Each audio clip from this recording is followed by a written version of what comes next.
masukan yang jitu-jitu dan yang luar biasa tadi sudah ku dengar dari banyak pihak. Saya hanya mungkin karena saya banyak di hutan saja, monggok, sembunyi, jadi saya hanya mungkin melihat dari sisi kecil saja, tapi ini mungkin penting. Sudah disampaikan tadi sama Pak Mancorang, hanya saya mengingatkan lagi bahwa memang pembibitan khas tanaman toba di kawasan Danau Toba tidak pernah ada yang memikirkan. Mungkin lewat forum inilah saya minta resmi ke TPL biar didukunglah ini. Di taman ini ada pembibitan yang sudah modern itu. Sebaiknya itulah digunakan untuk membantu Pak Kaldera Toba untuk pembibitan dan untuk kabupaten terdekat, dan mungkin juga perlu dibuat pembibitan lain di kabupaten lain, karena saya takut juga seperti yang dibilang Pak Sidamani tadi, kehutanan membuat program penanaman di kawasan Danau Toba, dominan bibitnya dibeli dari Tanjung Morawa. Yang dibibitkan di Tanjung Morawa itu adalah bibit yang untuk bisnis, bukan mereka untuk memikirkan Danau Toba. Tapi karena di Toba tidak ada bibit yang dibeli siap tanam, bibit apapun di Tanjung Morawa laris manis ke Toba. Ke seluruh kabupaten kawasan Danau Toba laris manis. Dan saya pikir juga macadamia itu bukan tanaman khas Danau Toba, itu dikembangkan. Tapi tanaman kayak gaminjon, ada andalehat, antarasa, poki dan lain-lain, tiap rumah adat pun nanti nggak ada lagi itu. Nah, memang saat ini mungkin tidak bernilai ini. Tapi ke depan hilang, tidak ada lagi untuk pelajaran. Nah itu membuat hutan toba itu sebaiknya hutan toba itu sudah lebih pas, karena itu sudah endemik. Itu yang saya sarankan. Dan yang kedua, saya memberikan saran kepada TPR di dalam membasmi gulma di penanaman pohon itu sebaiknya kalau bisa, kalau sudah ada teknologi yang lebih ramah lingkungan dilakukan. Nah itu saran saya. Saya juga memang harus walaupun ada kita misalnya ada debat, tapi kita juga harus memberi kritik dan saran seperti yang Pak Ibu tadi bilang. Kalau bisa mematikan gulma itu dipikirkanlah yang lebih ramah lingkungan, supaya karena kalau di rondap atau semacamnya itu ya jengkrik apa semua juga mati ya. Jadi itu harapan saya lebih ramah lingkungan. Terima kasih. Kali ini saya ingin mengundang seluruhnya aplaus kepada USU. Mari kita berdiri dulu semua. Yang ada sedikit greget, mohon kita berdiri kepada Universitas Sumatera Utara yang sudah memberikan satu dedikasi yang memfasilitasi tempat ini. Terima kasih USUku, tempat saya menimbang ini. Baik, terima kasih yang saya hormati semua para stakeholder yang saya kagumi, dan juga Amang. Saya lihat di sini ada Amang Dr.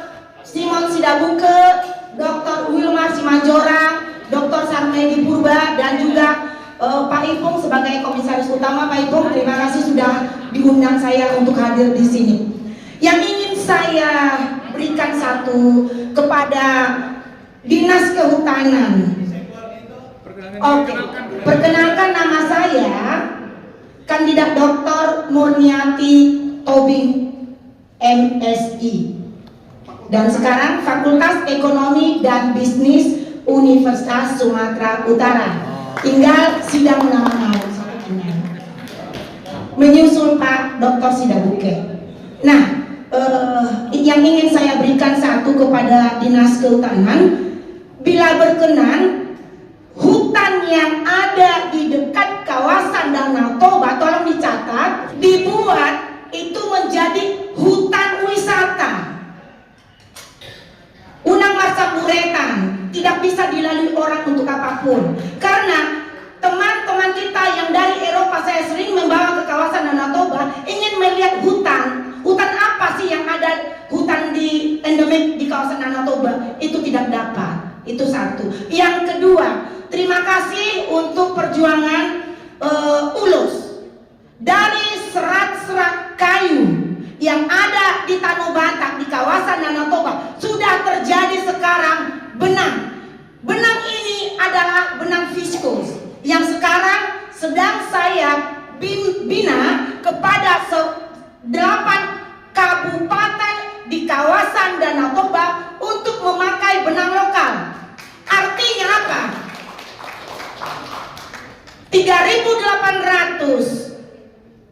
para pengrajin ulos yang ada di Tapanuli Utara yang saya selalu berdiskusi dengan mereka.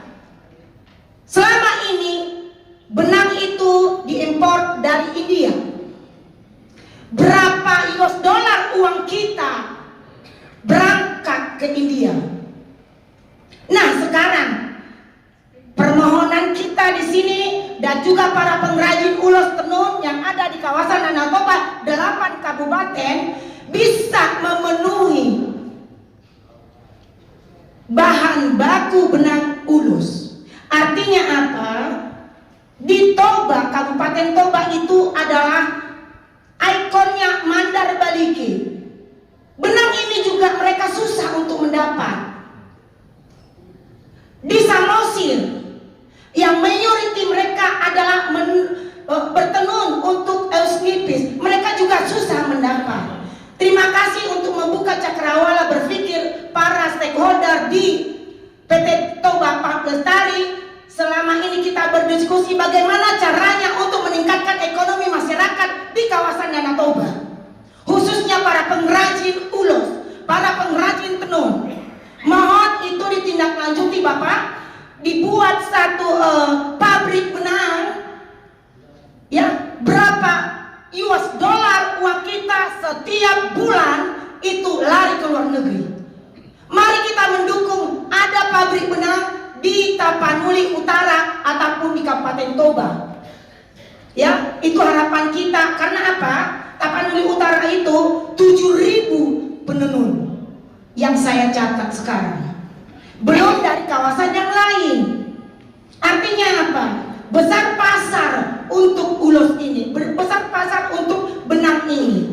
Mohon Pak Direktur untuk bisa berkolaborasi nanti dengan para pengrajin-pengrajin kita yang sudah begitu berjuang. Mereka kadang ada benang, kadang tidak ada benang, kadang dipermainkan para tengkulak. Kasihan mereka. Mari kita bersama-sama meningkatkan ekonomi masyarakat untuk welfare, untuk kesejahteraan masyarakat di kawasan Danau Toba dan Anobak Moleate Gudang. Horas. Berasal dari Sipora yang berdekatan dengan seperti yang kalian bilang itu Lamtoras Hiaporas.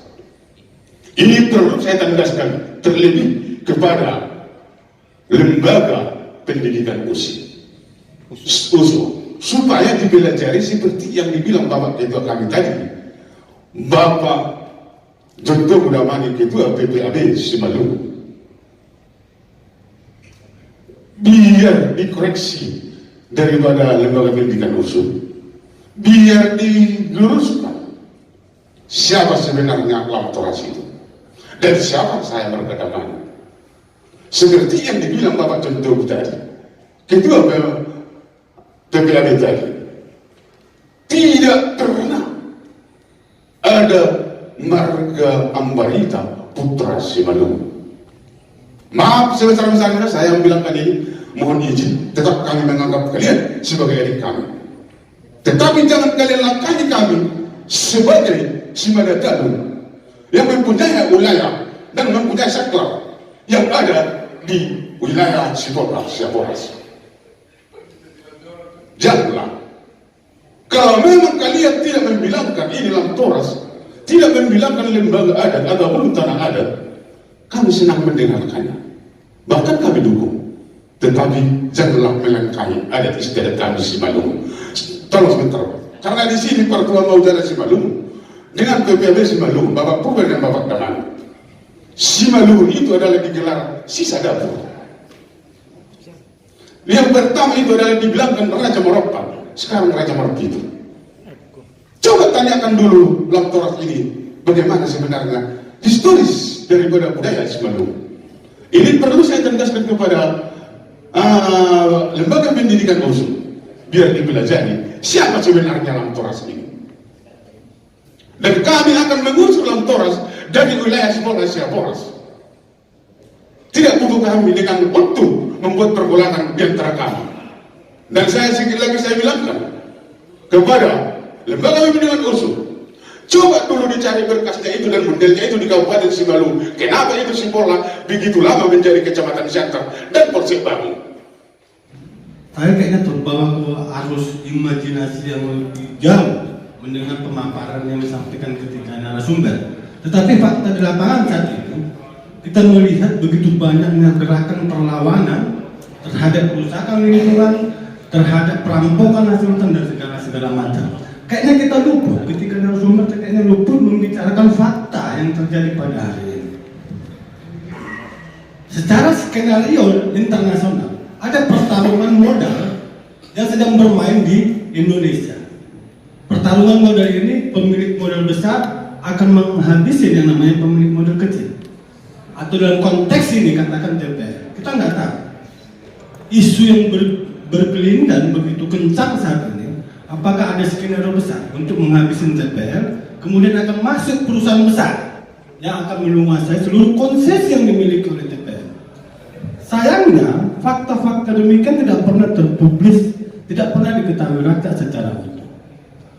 Ada komitmen yang disampaikan oleh DPR dengan beberapa kriteria yang sudah tersampaikan. Hari ini kita tanya, ini hubungannya kepada suara yang disampaikan, perlawanan yang disampaikan oleh rakyat. Bagaimana perusahaan misalnya menghormati kearifan lokal yang mereka miliki.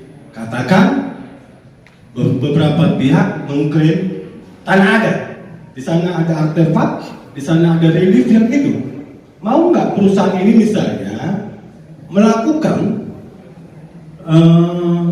penjagaan atau melestarikan hal-hal yang demikian sehingga kemitraan itu nyata? Itu yang pertama. Yang kedua, kemarin Presiden dan juga KLHK datang melihat fenomena yang terjadi di Sumatera Utara. Begitu banyak konflik teritorial.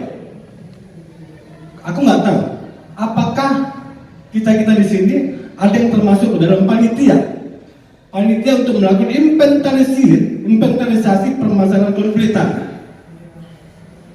Lantas pertanyaan kita hari ini, sudah sejauh mana kinerja para tim penyelesaian konflik tanah?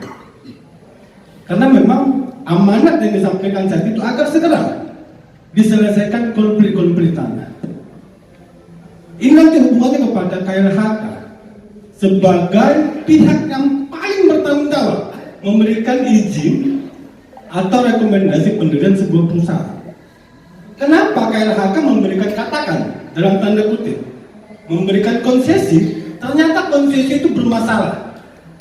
Maka nggak heran kita dengar sekarang rakyat menuntut TPL kembalikan tanah kami. Secara fakta hukumnya nggak mungkin juga TPL mengembalikan. Karena ketika mereka kembalikan, mereka melanggar aturan.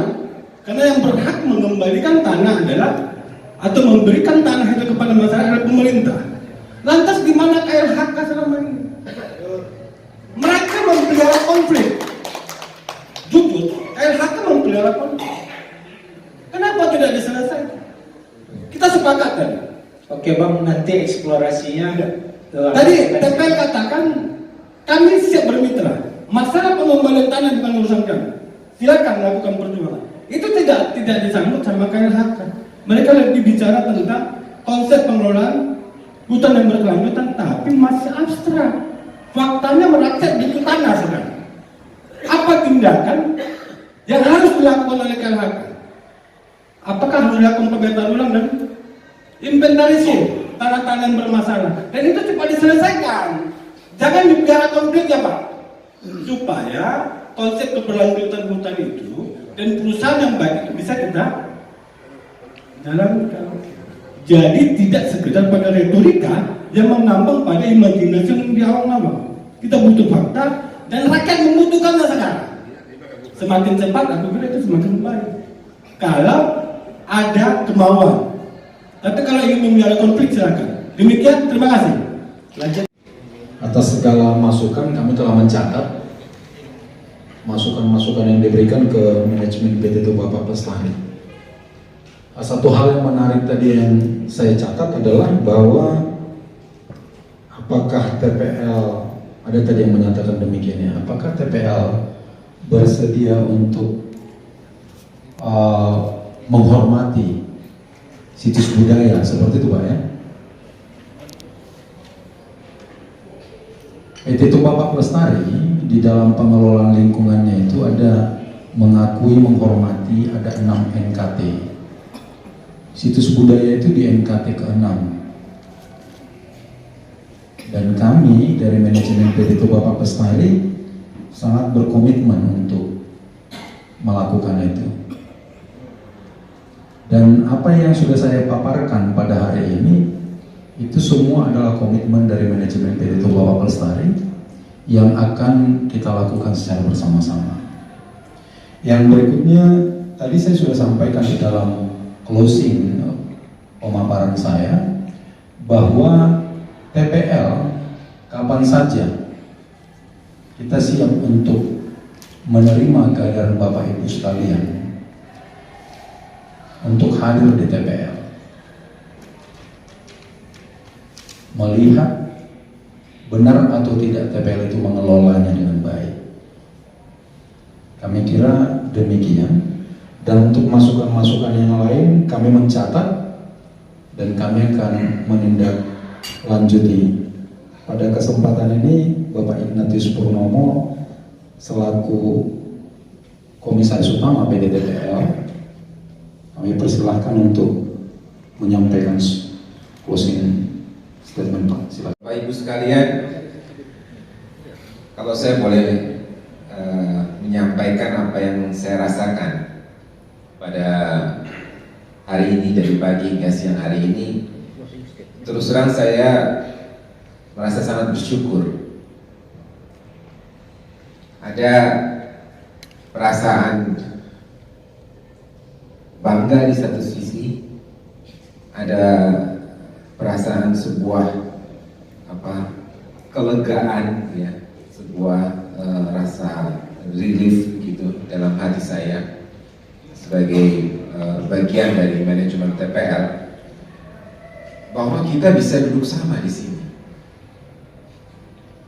Tidak ada yang lebih tinggi, tidak ada yang lebih rendah. Kita semua adalah stakeholder. Tadi Bang Modik mengatakan kita bicara dari subjek yang sama, kawasan hutan, dan kita tinggal di sana dan bersama-sama. Itu yang pertama. Yang kedua, saya juga percaya pada pepatah atau semboyan yang disampaikan salah satu founding fathers kita. Jangan pernah sekali-sekali melupakan sejarah, termasuk sejarah Indorayon. Sejarah itulah yang menuntun kita ya, menjadi pedoman kita untuk ke depan. Jadi tidak ada satupun yang kami sangkal dari sejarah kami. Justru kami belajar banyak dari situ. Ya. Satu perbincangan saya dengan Sekjen PGI Pak Komar Gultom di kantor beliau yang menerima saya dalam satu kesempatan. Sekarang ketua ya, ketua umum. Beliau mengatakan bahwa Pak Ignatius, kita sama-sama hamba Tuhan, sama anggota gereja juga, bahwa saya minta TPL untuk terus memperbaiki diri dan pastikan jangan muncul adanya memori kolektif yang dulu pernah terjadi di Indorayon muncul kembali seperti abang tadi kan ya. Baik Pak Pendeta, itulah yang kami sehari-hari, kami di Dewan Komisaris, saya, Pak Togu, Pak Joni ya, kemudian satu komisaris lagi, kita dan Pak Jandres hampir 24 jam dalam satu seminggu memperhatikan setiap detail apa yang kita lakukan di pabrik, di nursery, ya, di HTI kita. Pak Jandres siang malam keluar masuk hutan, ketemu masyarakat, memastikan pasokan bahan baku sudah sesuai belum. Kami bukan hanya dituntut untuk sekedar comply, bukan hanya sekedar dituntut agar patuh terhadap peraturan perundang-undangan, bahkan komitmen kami itu sampai di level internasional. Jadi apa yang disampaikan Bapak Ibu pada hari ini dengan semua masukan kritiknya, buat kami merasa bersyukur dan berterima kasih. Itulah modal kami untuk menjadi lebih baik dari hari kemarin, dan mudah-mudahan besok menjadi lebih baik lagi. Termasuk ya bimbing kami, termasuk bantu kami ya sebagai salah satu stakeholder di kawasan hutan ini ya, Bang Oding tadi mengatakan kita bagian sama-sama bimbing kami untuk menyelesaikan persoalan-persoalan itu. Dan saya percaya Bang tadi ya, Ketua Aman Sumut, ketika kami diberi ruang dan waktu, kepercayaan untuk langsung menyelesaikan dan dengan setiap kelompok masyarakat, puji Tuhan, alhamdulillah selesai dengan kawan-kawan di Matio tadi. Ya, kita sama-sama, kita punya hati, kita punya nurani, ya. Sama-sama kok, kami ingin hidup berdampingan, kami hidup secara harmonis, ya, dengan semua stakeholder, termasuk stakeholder paling lemah, yaitu hutan itu sendiri. Amang Simanjorang membantu kami gimana kita merawat hutan, bagaimana kita menjaga hutan setiap pokoknya. Kita banyak belajar. Amang Marakus Sirait tidak jemu-jemu kami di WA, Pak tolong jaga hutan, Pak tolong jaga lingkungan. Kita sama-sama sedang mengembangkan andaliman, dan tadi saya mendapat laporan bahwa produk andaliman dari Taman Eden akan masuk di Sarinah di Jakarta dengan Ibu Murni. Kita akan mengembangkan ulos bersama-sama dengan kawan-kawan yang lain. Ini yang kita inginkan kalau kita bicara tentang kesejahteraan masyarakat yang real. Dan ini ada ibu-ibu juga yang bersama-sama kita mengembangkan UMKM. Saya senang sekali pisang goreng dari ibu ini yang istri saya selalu pesan kalau ke Toba, karena sangat unik dan renyah, ya, dimasak dengan arang yang kita tidak dapatkan di tempat lain. Nah, ayo, ya, saya mengharapkan dari forum ini nanti keluar sebuah rekomendasi aksi yang konkret. Ya, tidak hanya sekedar retorika, tetapi kami terbuka, ya, Pak Amran Manurung, kalau ada data-data, informasi, ya, di mana kami kurang, di mana kami sampaikan, ya, kami siap, kita siap untuk berdiskusi, untuk menjelaskan, ya. Karena ini is a public listed company, is perusahaan yang terbuka, dan kita menyampaikan keterbukaan informasi juga. Jadi sekali lagi terima kasih atas pagi ini, buat saya pagi yang indah, atau siang yang indah, ya. Dan untuk forum berikutnya, saya harapkan acara ini bisa menghasilkan rekomendasi konkret, ya, sehingga kita bisa melakukan aksi konkret di lapangan demi kemajuan kita bersama. Terima kasih.